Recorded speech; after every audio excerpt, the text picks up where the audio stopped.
అస్సాం, 2 తెలుగు రాష్ట్రాలను అనుసంధానించే చర్లపల్లి కామాఖ్య అమృత్ భారత్ ఎక్స్ప్రెస్ను తణుకు రైల్వే స్టేషన్లో కేంద్ర సహాయక మంత్రి భూపతిరాజు శ్రీనివాస్ వర్మ ప్రారంభించారు. ఈ రైలు అస్సాం, పశ్చిమ బెంగాల్, ఒడిశా, ఆంధ్రప్రదేశ్, తెలంగాణ మీదుగా రాకపోకలు సాగించబోతోంది. ఈ రైలు అందుబాటులోకి రావడం వల్ల భారతదేశ తూర్పు రాష్ట్రాల కనెక్టివిటీ మరింత మెరుగుపడినట్లయింది. ఈ సందర్భంగా ఎమ్మెల్యే ఆర్మిల్లి రాధాకృష్ణ ఆధ్వర్యంలో కూటమి నాయకులు కేంద్ర మంత్రికి ఘన స్వాగతం పలికారు.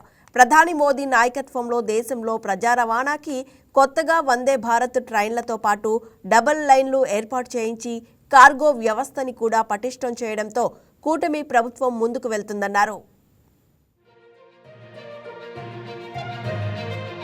ప్రధానమంత్రి నరేంద్ర మోడీ గారి నేతృత్వంలో భారతదేశంలో ప్రజా రవాణా వ్యవస్థకి పెద్దపీట వేస్తూ రైలు నెట్వర్క్ ని అత్యధికంగా పెంచి అనేక రూట్లలో వందే భారత్ ఎక్స్ప్రెస్ ని ప్రారంభించడం జరిగింది. అదే విధంగా ఈ రోజు రైల్వే నెట్వర్క్ ని డబుల్ లైనింగ్ చేసి కొత్త మార్గాల ద్వారా అటు ప్రజా రవాణా వ్యవస్థ అలాగే కార్గో వ్యవస్థను కూడా పటిష్టం చేసే విధంగా ఈ రోజు ఆసియా దేశంలోనే అతిపెద్ద నెట్వర్క్ ను బిల్డ్ చేసే విధంగా కూడా కూటమి ప్రభుత్వం ప్రధానమంత్రి నరేంద్ర మోడీ గారి నాయకత్వంలో ముందుకు ఈ రోజు వారి సహకారంతో గౌరవ ముఖ్యమంత్రి నారా చంద్రబాబు నాయుడు గారు, ఉప ముఖ్యమంత్రి పవన్ కళ్యాణ్ గారు, ఐటీ విద్యాశాఖ మంత్రి నారా లోకేష్ గారు రాష్ట్రంలో అయితే ఇటువంటి ప్రజా అవసరాల దృష్ట్యా ఎటువంటి అవసరాలు ఉన్నాయో వాటిని అన్నింటినీ గుర్తించి కేంద్ర ప్రభుత్వం ద్వారా ఈ రోజు వాటన్నిటినీ కూడా ఈరోజు ప్రతిపాదనలు చేసి వాటిని ప్రారంభించుకోవడం జరుగుతుంది. దానిలో భాగంగా మన స్థానికంగా నర్సాపురం పార్లమెంటు సభ్యులు కేంద్ర మంత్రివర్యులు శ్రీనివాస్ వర్మ గారి కృషిని ప్రత్యేకంగా మనం తెలియజేసుకుంటాం. తణుకు నియోజకవర్గానికి సంబంధించి ఈరోజు ముఖ్యంగా ఏదైతే కొత్తగా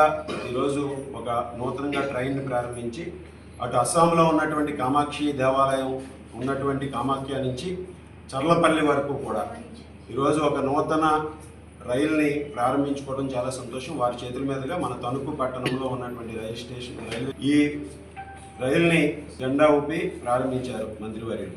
అదేవిధంగా గత ప్రభుత్వంలో ఈరోజు ఏదైతే అత్తిలి, ముఖ్యంగా మనకి అత్తిలి ప్రాంతం దాదాపు అనేక గ్రామాలకి సెంటర్గా ఉన్నటువంటి ప్రాంతం, అదేవిధంగా వాణిజ్య అవసరాలకు కానీ అదేవిధంగా ఉద్యోగస్తులకు కానీ ఎంతో ఉపయోగకరంగా ఉండేటువంటి అత్తిలి స్టేషన్లో గత ప్రభుత్వంలో ఆపివేసినటువంటి ఎక్స్ప్రెస్ ట్రైన్స్ను కూడా పునరుద్ధరించే విధంగా వర్మ గారు చేసినటువంటి కృషికి తణుకు నియోజకవర్గ ప్రజలందరి తరఫున కూడా ప్రత్యేకమైనటువంటి ధన్యవాదాలు.